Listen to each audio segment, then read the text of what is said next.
사랑하는 성도 여러분, 한 주간도 주님의 은혜 안에서 평안히 잘 지내셨죠? 지금 사순절기가 이제 막바지에 이르렀습니다. 특별히 사순절기 특별히 고난주간 우리가 이제 맞이하면서 한 주간을 살아가실 텐데 정말 주님과 함께하는 주님을 바라보며 주님과 함께하는 그런 거룩한 시간들로 살아가시기 바랍니다. 조금 더 우리의 삶에 방만하게 펼쳐졌던 것도 좀 정돈하고, 그리고 절제하고, 또 경건함에 이르도록 경건의 연습을 하듯이 그렇게 주님 앞에 바로 서시는 그러한 한 주간이 되기를 바랍니다. 오늘은 룻기 4장 마지막 장을 통해서 하나님이 주시는 놀라운 그 자비의 은총, 헤세디의 은총이 어떤 효과, 어떤 결과로 이어졌는지를 살펴보는 그런 시간을 갖도록 하겠습니다. 자, 먼저 성경 본문을 룻기 4장 1절로 22절을 천천히 먼저 읽고 내용을 마음에 새겨보도록 하겠습니다. 제가 봉독하겠습니다. 보아스가 성문으로 올라가서 거기에 앉아 있더니 마침 보아스가 말하던 기업 물을 자가 지나가는지라. 보아스가 그에게 이르되 아무개여 이리로 와서 앉으라 하니 그가 와서 앉으매 보아스가 그 성읍 장로 10명을 청하여 이르되 당신들은 여기 앉으라 하니 그들이 앉으매 보아스가 그 기업 물을 자에게 이르되 모압 지방에서 돌아온 나오미가 우리 형제 엘리멜렉의 소유지를 팔려 함으로 내가 여기 앉은 이들과 내 백성의 장로들 앞에서 그것을 사라고 네게 말하여 알게 하려 하였노라. 만일 네가 물으려면 물으려니와 만일 네가 물으지 아니하거든 내게 구하여 알게 하라. 네 다음은 나요. 그 외에는 물을 자가 없느니라 하니 그가 이르되 내가 물으리라 하는지라. 보아스가 이르되 네가 나오미의 손에서 그 밭을 사는 날에 곧 죽은 자의 아내 모압 여인 루색에서 사서 그 죽은 자의 기업을 그의 이름으로 세워야 할지니라 하니 그 기업 물을 자가 이르되 나는 내 기업에 손해가 있을까 하여 나를 위하여 물으지 아니하노니 내가 물을 것을 네게 물으라. 나는 물으지 못하겠노라 하는지라. 옛적 이스라엘 중에는 모든 것을 물으거나 교환하는 일을 확정하기 위하여 사람이 그의 신을 보소 그의 이웃에게 주더니 이것이 이스라엘 중에 증명하는 전례가 된지라. 이에 그 기업 물을 자가 보아스에게 이르되 내가 너를 위하여 사라 하고 그의 신을 벗는지라. 보아스가 장로들과 그 백성에게 모든 백성에게 이르되 내가 엘리멜렉과 기련과 말론에게 있던 모든 것을 나오미 손에서 산 일에 너희가 오늘 증인이 되었고 또 말론의 아내 모압 여인 룻을 사서 나의 아내로 맞이하고 그 죽은 자의 기업을 그의 이름으로 세워 그의 이름이 그의 형제 중과 그곳 성문에서 끊어지지 아니하게 하매 너희가 오늘 증인이 되었느니라 하니 성문에 있는 모든 백성과 장로들이 이르되 우리가 증인이 되나니 여호와께서 네 집에 들어가는 여인으로 이스라엘의 집을 세운 라헬과 레아 두 사람과 같게 하시고 네가 에브라스에서 유력하고 베들레헴에서 유명하게 하시기를 원하며 여호와께서 이 젊은 여자로 말미암아 네게 상속자를 주사 네 집이 다말이 유다에게 낳아준 베레스의 집과 같게 하시기를 원하노라 하니라. 이에 보아스가 룻을 맞이하여 아내로 삼고 그에게 들어갔더니 여호와께서 그에게 임신하게 하심으로 그가 아들을 낳은지라. 여인들이 나오미에게 이르되 찬송할지로다. 여호와께서 오늘 네게 기업 물을 자가 없게 하지 아니하셨도다. 이 아이의 이름이 이스라엘 중에 유명하게 되기를 원하노라. 이는 네 생명의 회복자이며 네 노년의 봉양자라.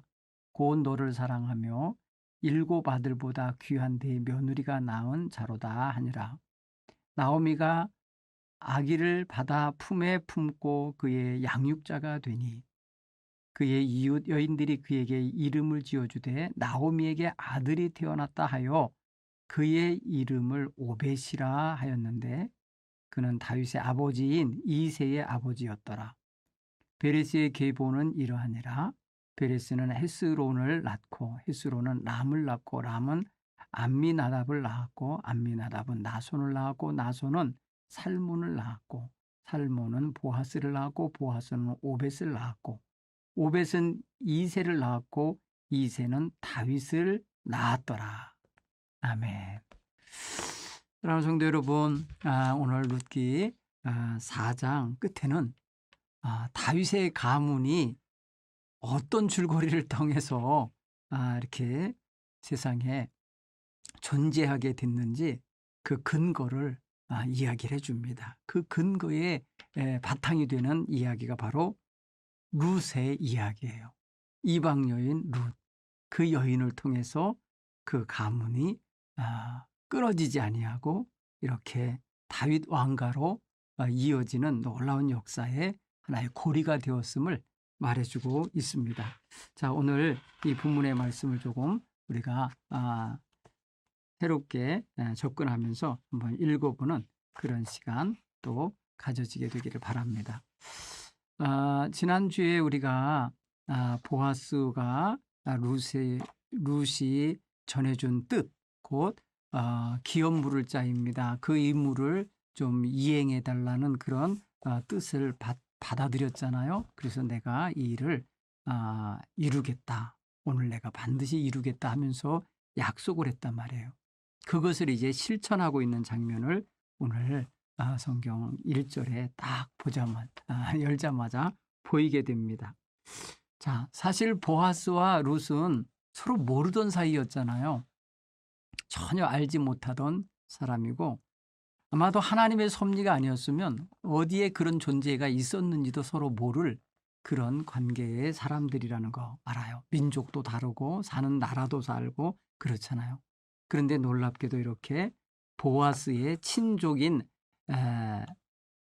엘리멜렉이라는 집의 며느리로서 시집을 오게 됨으로써 그리고 또 나오미가 고국으로 돌아올 때 따라옴으로써 이렇게 서로 만나게 되는 인연, 그런 인연을 맺게 되는 거죠.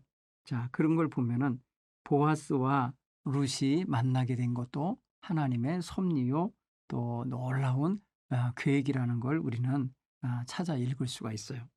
그런가 하면 보아스와 룻이 결혼하게 되는 과정도 보면은 나오미가 우리 기업을 물을 자 가운데 하나다라는 거를 알고 며느리에게 정말 수행하기 어려운 그러한 명령을 내렸잖아요. 그때 룻이 어머니 말씀에 순종하면서 밤중에 보아스가 잠자는 보리 타작마당으로 가서 그 청혼의 의사를 전달해 줬단 말이죠.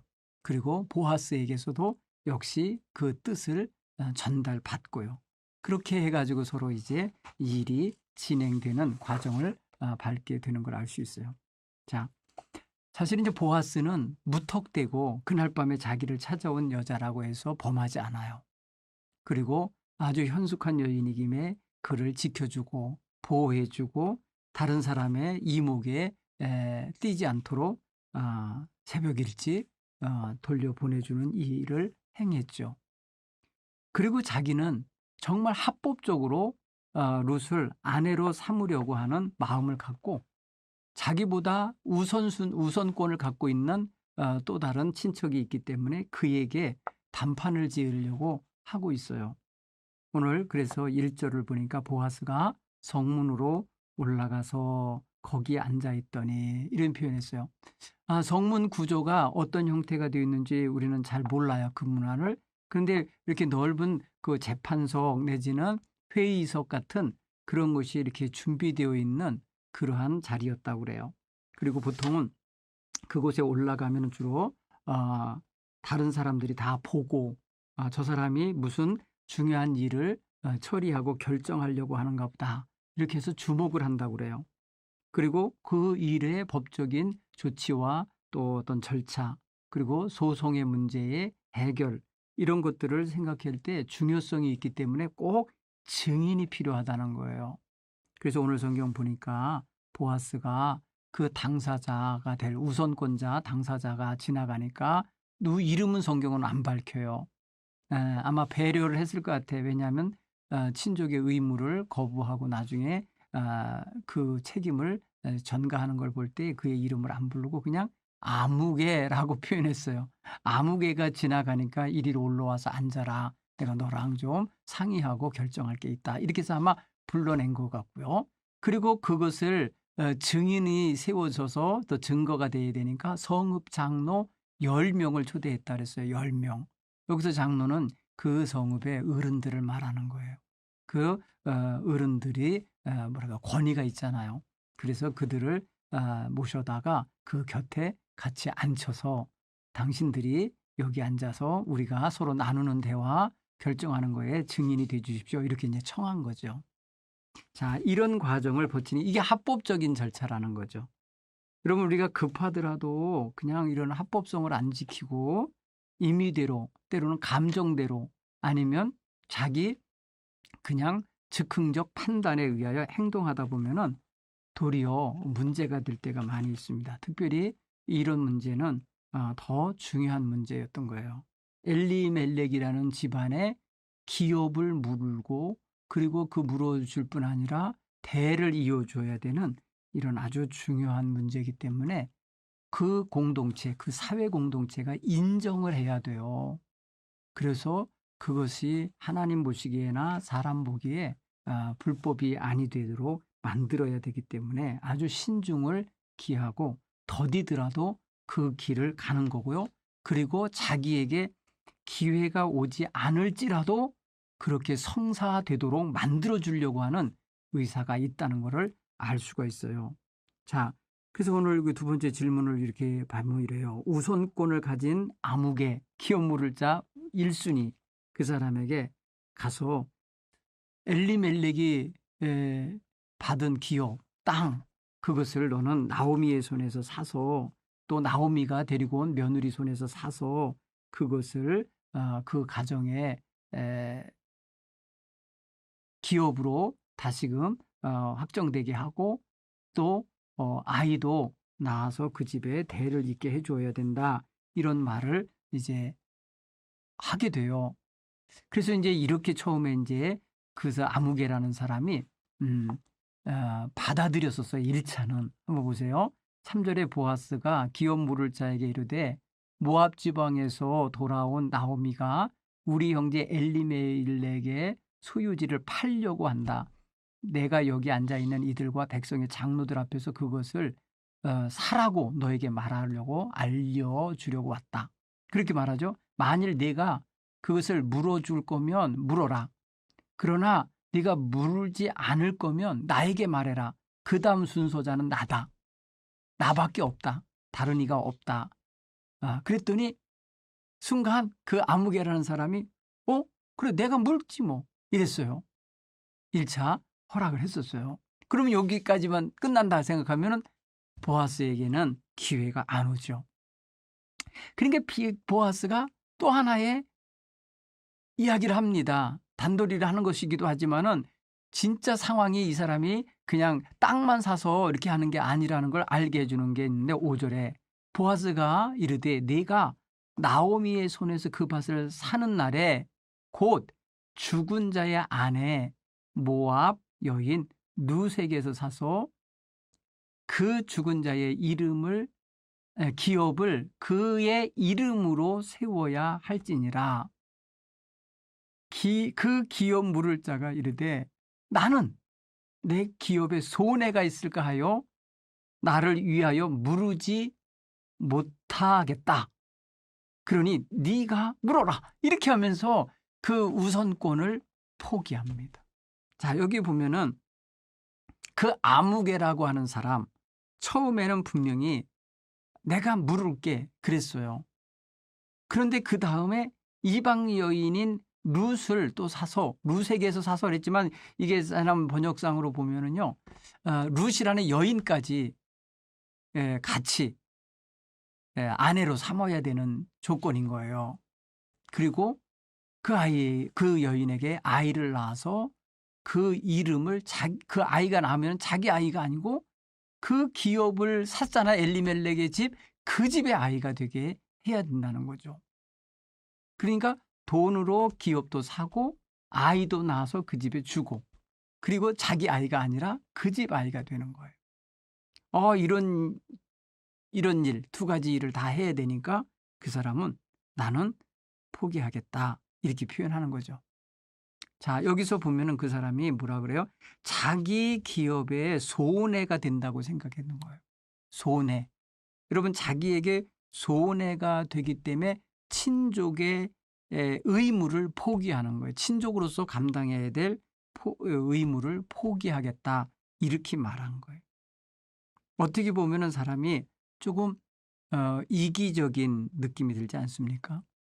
어렵고 뭐랄까 자손 없이 이제 죽고 그래서 이제 가문이 문 닫게 되는 집을 보고 자비를 베풀기를 거부하고 내게 손해가 된다. 내 기업에 내 소유의 손해가 들고 그러니 내가 않겠다. 나 그만두겠다. 이렇게 표현한 것을 보면은 그 사람은 조금 뭐랄까 크게 넓게 이렇게 희생적으로 살고 싶은 마음을 보아스보다 덜 가진 것이라는 게 알 수 있어요. 세 번째, 여러분 주목해 보세요. 이거를 결정을 이제 져야 돼요. 그러니까 보아스가 그렇게 하니까 뭐라 그랬냐면 네가 정말 안 할 거냐? 그럼 내가 감당하겠다. 이런 의사를 표현해. 그러니까 이 우선권을 가진 사람이 한 일이 뭐예요? 자기 의지, 자기 결정을 표현하는 방식으로 자기 신발을 벗어서 보아스에게 주는 이런 행동을 하게 되는 거예요. 4장 8절에 보면은 이에 기업 물을 자가 보아스에게 이르되 네가 너를 위하여 그 기업을 사라. 그리고 내가 권리 포기할게 하면서 신발을 벗었다는 거예요.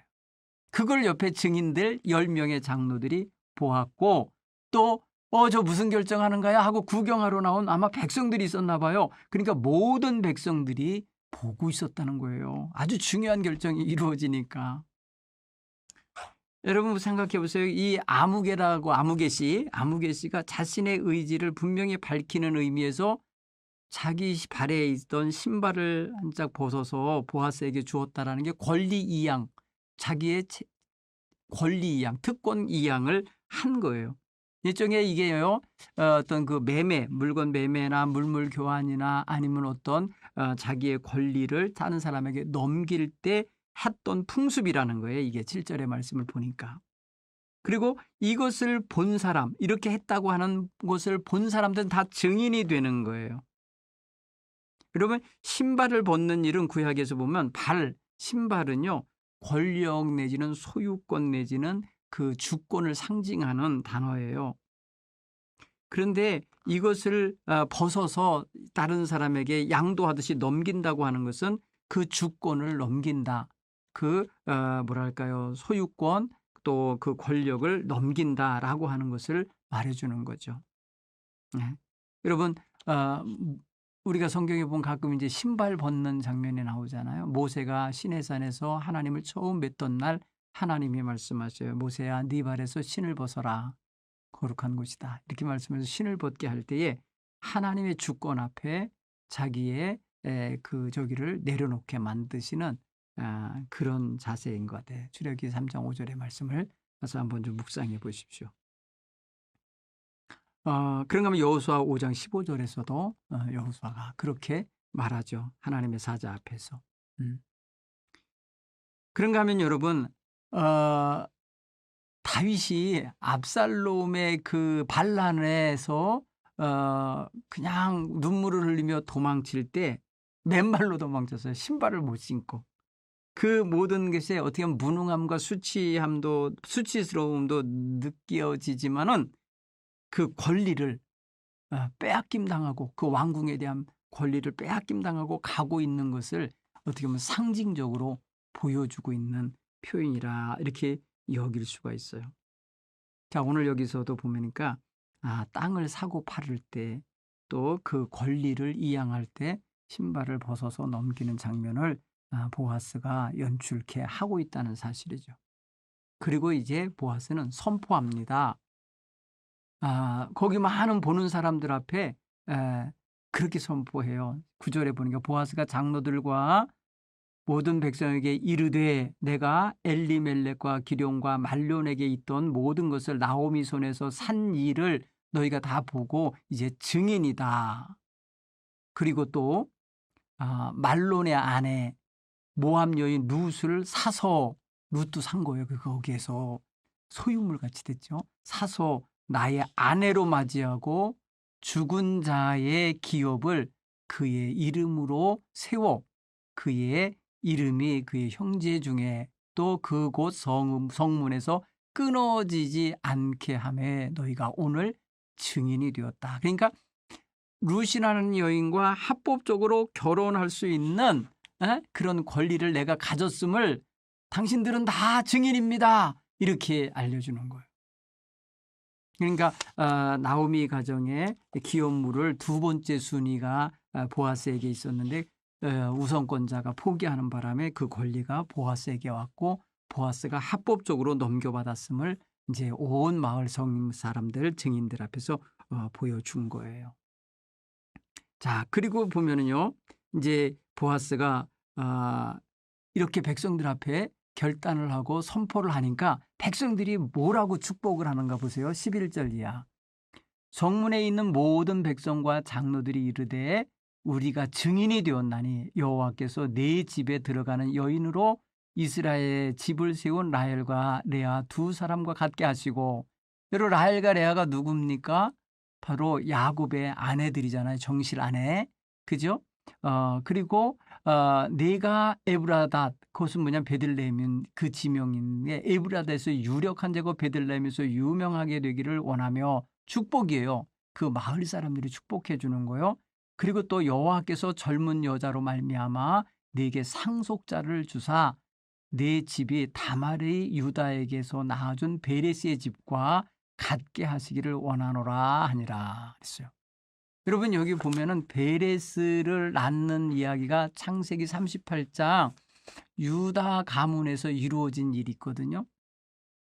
유다 가문 이야기는 여러분 다 읽어보시면 알지만은 유다의 아들들이 있는데 유다의 아들들 가운데 큰아들이 아이를 낳지 못하고 죽었어요. 그러니까 계대법에 의하여 큰 며느리를 둘째 아들에게 주었는데 둘째 아들도 아이가 없이 죽었어요. 셋째 아들에게 줬는데 셋째 아들은요 의도적으로 이 형수에게 아이를 갖게 하지 않으려고 뭐랄까요? 잘못된 행위를 하지요. 그것 때문에 그는 또 하나님께 벌을 받아 죽어요. 그리고 나서 막내 넷째가 있는데 얘가 아직 어려요. 그러니까 유다가 며느리에게 다말이라는 며느리에게 그 넷째를 주려고 하질 않아요. 차일피일 미뤄요. 애가 다 자랐는데도 안 주려고 그래. 그러니까 이 다말이 마치 다른 곳에 가서 이렇게 거리 여자처럼 꾸미고 시아버지를 유혹해갖고 시아버지 아이를 갖잖아요. 그래서 유다가 이 다말에게서 낳은 아이가 베레스라는 아이가 나오는데 그 가문이 바로 유다 가문의 하나의 줄거리가 돼요. 오늘 성경 본문은 베레스 18절에 보면 베레스 계보가 이러하니라 하면서 베레스 이후에 맺어지는 자식들의 대가 나오는데 베레스에서 헤스론, 헤스론에서 람에서 암미나답, 암미나답에서 나손, 나손에서 살몬, 살몬이 보아스를 하는데 이 여러분 살몬이 누구랑 결혼하느냐 하면요. 그 여리고성 함락할 때에 그 기생 라합이라고 있어요. 그 기생 라합이 이방 여자잖아요. 그죠? 여리고 땅 여자잖아요. 그 여인이 이스라엘 백성 속으로 들어와서 살게 될 때 유다 자손 살몬하고 살게 돼요. 그래서 보아스를 낳은 거예요. 그러니까 보아스는 오늘 룻이라는 또 이방 여자랑 결혼해갖고 오벳을 낳았어요. 여러분 이 집안에 가만히 보세요. 여인들 여기 말입니다. 다말이라는 여인 그렇죠. 그 다음에 뭐예요? 오늘 본문에 기록 안 되어 있지만 살몬의 아내가 되는 라합 그리고 보아스의 아내가 되는 모압 여인 룻, 이런 여인들이 들어와요. 거기서 오벳이 태어나고 오벳이 2세가 바로 누굽니까? 다윗의 아버지예요. 2세에게서 다윗이 태어났다. 야, 이런 어떤 중요한 과정이 나오는데, 오늘 이 베들레헴 성읍 사람들이 보아스를 이 룻과 결혼하게 된 것에 대하여 축하하면서 그렇게 축복을 해줬다는 거예요. 그렇게 야곱이 라헬과 레아를 통해서 이스라엘 가문을 세워내는 12지파의 자식들을 낳잖아요. 12아들을 낳게 되는 그 과정, 거기 물론 여종들도 둘이 이제 부인이 되지만은 그렇게 되는 과정 속에서 두 여인이 중심이 되죠. 그리고 오늘 여기 다말이 유다에게서 낳아준 베레스라고 하는 이 베레스가 탄생하게 되는 계기, 베레스는 보통 이 할아버지와 그러니까 자기의 할아버지와 며느리 사이에서 태어나는 아이 되는 거예요. 결국은 사실은. 왜냐하면은 다말은 분명히 유다의 며느리거든요. 근데 그렇지만은 그 가문을 이어가는 거에 대해서 성경은 한 번도 비난하지 않았어요. 이 관계에 대해서. 사실은 이거는 굉장히 안 좋은 일이었잖아요. 그죠? 그런데도 그렇게 이어졌음을 성경은 그대로 이어서 말하고 있어요. 자, 여러분, 여기서 우리가 놓치면 안 될 것이 하나 있어요. 바로 뭐예요? 하나님의 그 개입하심, 둘 사이에 아니면 그 과정에 그 상황 속에 끼어들어서 일하고 계심을 보여야 돼요.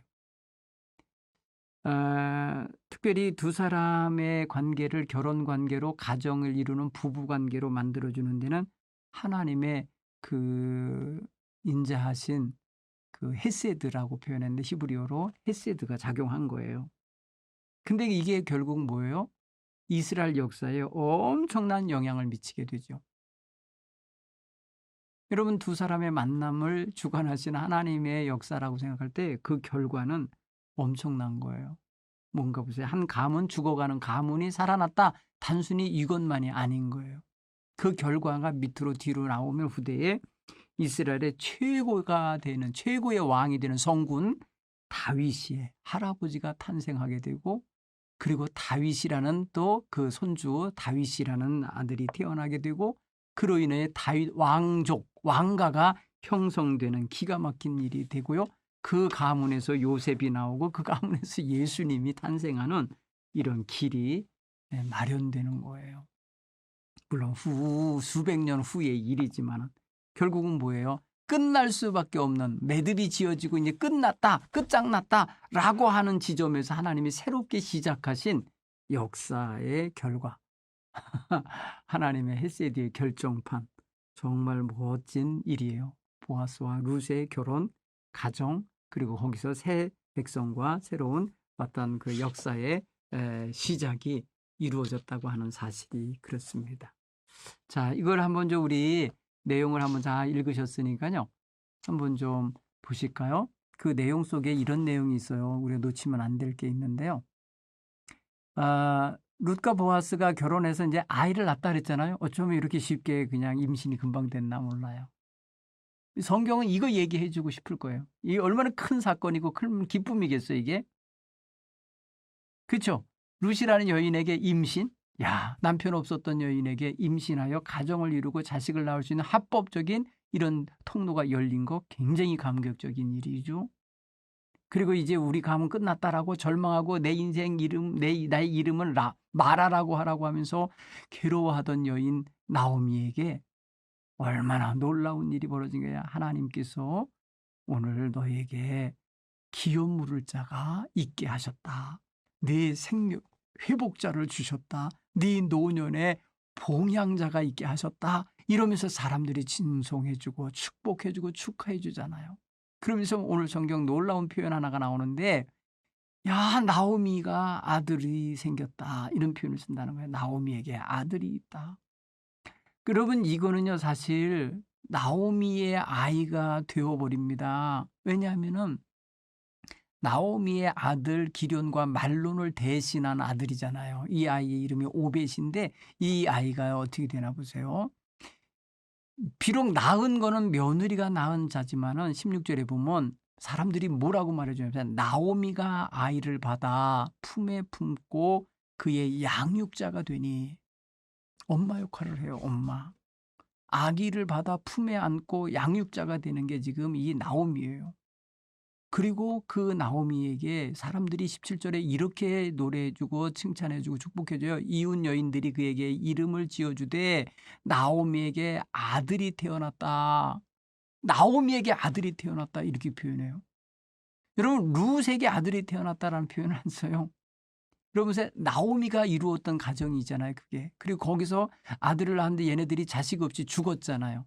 그 아들을 대신하는 아들이 주어졌기 때문에 지금 나오미에게 아들이 생긴 거와 똑같은 결과가 된 거예요.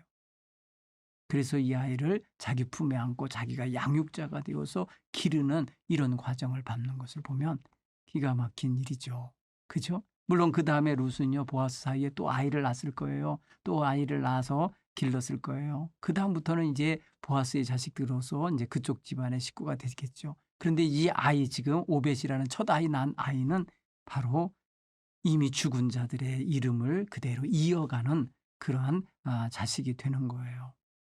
자, 그런 면에서 생각하면은 아주 기가 막힌 일이 진행됐음을 성경이 말해주죠. 자, 오늘 이 말씀을 우리 적용해 볼까요? 당신도 정말 도움이 필요할 때 도움을 청해 본 경험이 있을 거예요. 누군가에게. 그런데 거부당해 본 경험도 있을 거예요. 전혀 예상치 못한 반대에 직면해 볼 수도 있었을 거예요. 여러분 어떻습니까? 어떤 걸 부탁을 해야 되고 어려운 일을 이제 해결받아야 되는데 나 몰라라 하는 그런 취급을 당할 때 힘드시죠. 만약에 나오미가 룻을 보내서 한밤중에 보아스에게 기업물을 우리의 기업을 물어주세요라고 말할 때 나 그러고 할 수 없어. 다시 찾아오지 마라 하며 거절했다면 이 집안은 정말 슬펐을 거예요. 그렇죠? 그런데 이 보아스가 나서서 내가 해결하겠다. 내가 나서서 이 일이 되도록 하겠다고 나서준 것은 굉장히 큰 도움이죠. 처음에는 그러니까 우선권자에게 넘겨줄 생각을 하고 그 일을 한 거예요. 그죠? 그런데 그가 거부하고 그가 그 기업물을 책임을 안 한다고 했기 때문에 보아스에게까지 넘어온 거죠. 그가 그 모든 걸 다 한다고 했으면 보아스에게는 넘어오지 않아요. 그렇지만 이 일을 처리해 준 역할을 하는 거죠. 도움을 준 거죠, 크게. 그러면 이렇게 거부당한다고 할 때 도움을 청했는데 나 이거 못해, 안 해줘, 못하겠어 이렇게 해서 거부할 때 사실 실망스럽고 어떻게 보면 또 하나의 좌절을 맛보는 경험이 될 거예요. 그렇죠? 지금까지 살아온 것도 지금 슬픔 중에 살았고 가난 중에 살았고 괴로움 중에 살았는데 기업 물을 자에게 기업을 물어주세요라고 할 때 나 못한다고 나 손해가 돼서 못한다고 이렇게 거절할 때 두 사람이 다 그랬다면 얼마나 슬펐겠어요. 놀랍게도 그런데 둘째 순위에 있었던 보아스는 내가 하겠다고 이러면서 나서서 기꺼이 해줬어요. 그렇기 때문에 굉장히 기뻤을 것이고요. 굉장히 희망이 부풀었을 거라는 생각이 듭니다. 자, 여러분도 누군가에게 도움을 받았을 때 도움을 청하는 사람에게 도움을 주면 도움을 청한 그 사람은 굉장히 큰 힘을 얻고 희망을 얻고 그리고 용기와 기쁨을 얻게 돼요. 반면에 거절하고 또 외면하면 낙심하게 되고 슬프게 되고 괴로울 거예요. 한번 여러분 역지사지로 한번 생각해 보세요. 여러분이 입장 바꿔서 생각해 볼 때 도움을 청했는데 도움을 못 받았고 이렇게 외면당했다 할 때 슬픔을 경험해 봤다면 나에게 도움을 청하러 오는 사람이 있으면 가급적 도와주고 싶은 그런 마음을 표현하시고 할 수 있는 한 최선을 다해서 돕는 역할을 해주고 그 짐을 나눠주는 이런 역할을 하면 참 좋겠습니다. 그렇죠? 근데 또 여러분 전혀 뜻하지 않은 도움을 받아본 경험 있으신가요? 어려웠는데 예. 부탁은 저 A라는 사람에게 했는데 B라는 사람이 그 사정을 알고 도와줬을 때 얼마나 고맙습니까? 이럴 때. 그죠? 감사하죠. 네. 그런 걸 생각하는데 아무튼 도움이 필요한 사람에게 도움을 주는 자는 은인이 되는 거예요. 그죠? 신세를 징게 되잖아요. 그럼 평생 그 신세를 갚아주려고 하고요. 갚을 길이 없으면 축복해 줍니다. 기도해 줍니다. 하나님 저 사람 복을 받게 해주세요. 나는 갚을 길이 없습니다 하면서 축복해 주는 그런 놀라운 그런 은혜도 옵니다. 두 번째 한번 우리 삶에 적용을 해볼까요? 베들레헴 여인들이 나오미가 힘들 때 묵묵히 맞아주고 격려해주고 뒤에서 이렇게 뭐랄까요, 지켜봐주고 힘이 되어주는 그런 모습. 그리고 오벳이라고 하는 아이가 태어났을 때 큰 소리로 기뻐해주고 노래해주고 축복해주고 이름 지어주고 이럴 때 여러분 나오미가 얼마나 힘이 됐겠어요. 그렇죠? 외롭지 않고 저 객지인 모압 땅에서 늙어서 외롭게 줄곧더라면 얼마나 슬펐겠어요. 근데 돌아옴으로써 회복되고 있는 기쁨이거든요. 공동체를 되찾았고 친족 관계를 되찾았고 죽어가고 끝나가는 가문을 살릴 수 있는 새 생명을 얻었고 그랬을 때 정말 그 이름대로 나오미라고 하는 희락, 기쁨이라고 하는 이름이 회복되는 거잖아요. 그렇죠? 자, 이런 걸 한번 마음에 생기고 여러분이 타인의 아픔과 기쁨에 어떻게 반응하고 있는가 평소에 한번 좀 이 베들레헴 사람들이 나오미의 슬픔과 괴로움에 어떻게 반응했고 그리고 그가 아이를 태어났을 때 그 손자가 태어났을 때 어떻게 기뻐했는가를 한번 봐주면은 우리도 반면교사를 삼을 수 있죠. 반면교사가 아니라 정말 모범으로 삼을 수 있겠죠. 예. 그러면 뭐예요? 우리가 타인의 아픔을 볼 때 같이 슬퍼해주고 같이 아파해주고 타인의 기쁨을 볼 때 같이 축하해주고 즐거워해주고 기뻐해주는 거 필요한 일이죠. 그래서 우리가 결혼식장에 기쁨을 배가 되게 해주려 가는 거고요. 장례식장에는 슬픔을 반으로 덜어주기 위해서 가는 거잖아요. 우리가 그런 면에서 애경사를 챙겨주는 게 그런 모습 아닐까요? 그러니까 이런 일을 잘 하는 게 좋아요. 할 수만 있으면. 가끔 보면은 가족이 몇 명 없는 가정의 장례식을 보면 굉장히 쓸쓸해요. 그런데 성도들이 쫙 대거 함께 참여해서 찬송 부르고 기도해주고 조문해주면 굉장한 생기를 얻고 힘을 얻고 위로를 받는 것을 느껴요. 네. 여러분 그런 어떤 애경사를 돌봐주는 것은 반드시 여러분들에게 되돌아옵니다. 고마운 일이죠. 제가 젊은 날에 청년 시절에 아버님이 이렇게 사고로 돌아가셨는데 아직 전 총각이었고 아직 정말 사회적 기반도 안 다져 있고 목회도 아직 시작하지 않고 있던 전도사 시절이었어요. 갑자기 사고로 돌아가셨기 때문에 장례 준비는 전혀 할 수가 없었어요.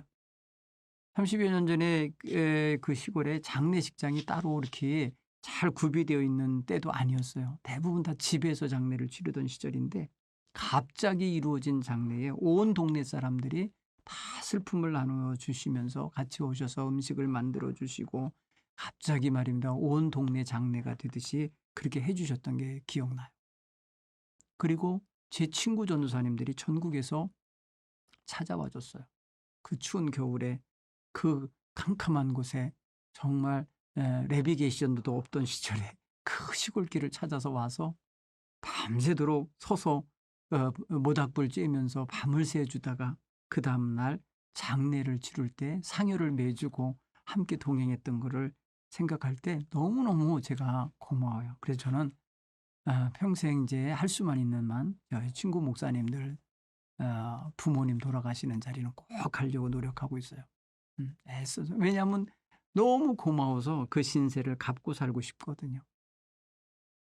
또 두 번째는 제가 둘째 아이가 태어났을 때 굉장히 힘들었었어요. 어려운 개척교회 목회를 하고 힘들 때인데요. 가진 돈도 없고 힘든데 우리 아이가 중증 장애아로 태어났어요. 그래서 여러분 서울대학병원에서 수술을 하고 40여일 동안을 중환자실에서 입원해 있는 동안에 병원비가 엄청 들어요. 근데 저희는 가진 게 아무것도 없었는데 정말 저를 사랑해 주고 저희 가정을 지지해 주시는 많은 그런 분들이 도와주셨어요. 그래서 병원비 때문에 슬퍼하지 않고 괴로워하지 않고 빚지지 않고 그 모든 것을 수천만 원을 다 그분들의 사랑의 빚으로 다 치룰 수 있었어요. 저는 지금도 그런 명예에 다 갚지 못하고 살아요. 그러니까 너무 감사한데 이렇게 저희 아픔을 나눠주신 분들에게 고마워하고 있고요. 축복해주고 있어요. 그리고 그러한 슬픔을 닦는 또 다른 사람들이 있으면 저도 적극적으로 가서 도와주고 싶어 하고 또 그렇게 참여하고 있습니다. 여러분, 우리가 살아가면서 남에게 어려운 남의 처지가 힘겨울 때 외면하지 않고 돌봐주는 것이 성숙한 그리스도인의 자세라 이렇게 생각이 되집니다. 사랑하는 성도 여러분, 오늘 말씀에 그냥 그런 분야는 아니지만 이 베들레헴 여인들이 괴로움 중에 돌아온 나오미를 잘 받아들여주고 잘 적응하게 정착하게 도와준 것이라 봐요. 그리고 보아스와 같은 사람들의 배려와 또 그런 따뜻한 돌봄 속에서 그 가정이 잘 안정을 취했으리라 믿습니다. 한번 세 번째로 또 한번 적용해 볼 게 있어요. 성경에는 이 친족에게 자비를 베풀 줄 모르는 자 이름을 그냥 아무개라 이렇게 처리하고 말았는데 이 사람은 정말 자비롭고 사랑이 많고 또 인자한 보아스와 너무나 대조가 되지 않습니까? 여러분, 우리도 같은 인생을 살아가는데 누군가와 비교를 하지 않으려고 해도 저절로 비교되는 위치에 살 때가 있잖아요. 그럴 때 정말 기억에 남는 좋은 인상을 주고 좋은 역할을 하고 좋은 배려와 이런 어떤 은총을 베푸는 사람으로서 기억됐으면 좋겠다. 이기적이고 자기만 아는 사람, 좀 인색하고 뭐랄까 이렇게 뻣뻣한 사람으로 이렇게 기억되는 것보다 따뜻하고 부드럽고 온유하고 남의 아픔을 잘 보듬어주는 사람, 내게 조금 손해가 되고 어려우고 불편함이 있어도 그렇게 해줄 수 있는 사람, 이런 사람으로 살아가는 게 얼마나 따뜻한 인생이 되는 걸까요? 그렇죠? 오늘 저는 이 보아스와 룻이 마침내 결혼하여 가정을 이루고 정말 꿈에도 소원이었던 아이를 낳아 가문을 잇게 되는 이 모든 건 행복이에요. 그렇죠? 여러분, 일장에서 얼마나 초라하고 불쌍하고 가련한 모습으로 돌아오는 모습입니까? 그렇죠? 그리고 룻이라는 여인 입장에서는 굉장히 낯설고 그리고 힘든 그러한 곳으로 찾아온 거 아닙니까? 그런데 거기 보아스가 축복한 것처럼 하나님의 날개 아래 보호받으러 온 너, 하나님께서 너 정말 보호해 주시고 은총을 입으셨으면 좋겠다라고 축복해 줬던 거, 그 축복을 했던 말을 있잖아요. 그 말만이 아니라 축복을 직접 행한 거예요. 그러니까 말로만이 아니라 삶으로 축복의 삶을 살아낸 거예요. 보아스는. 어떻습니까, 여러분? 정말 우리는 말로는 뭘 못해요. 그죠? 말로는 다 하지만 그러나 삶으로 축복을 베풀어 주는 삶, 축복이 임하도록 길을 열어주는 삶, 축복의 통로가 되어주는 삶, 축복의 그릇으로서 다가가주는 그런 삶, 그리고 자기에게 주신 축복의 분복을 나눠주는 그런 모습으로 다가서는 이 보아스와 같은 그런 따뜻한 사람이 된다. 이거 얼마나 멋진 거예요. 그렇죠? 사실 이게 룻기서로 되어 있지만은 우리는 보아스에 대해서도 가볍게 다룰 수가 없어요. 여러분, 여인들에 대한 이야기로 진행되지만 그 속에서 그 여인들을 행복하게 만들어주고 있는 이 보아스라는 남성, 하나님이 그를 통하여 베풀어 주시는 이 크신 사랑, 이 모든 것들을 함께 읽어내고 보실 수 있게 되기를 간절히 바랍니다. 여러분 이 한 주간도 잘 지내시고 특별히 고난 주간을 승리로 여러분들이 살아내시기를 간절히 축원합니다. 고맙습니다.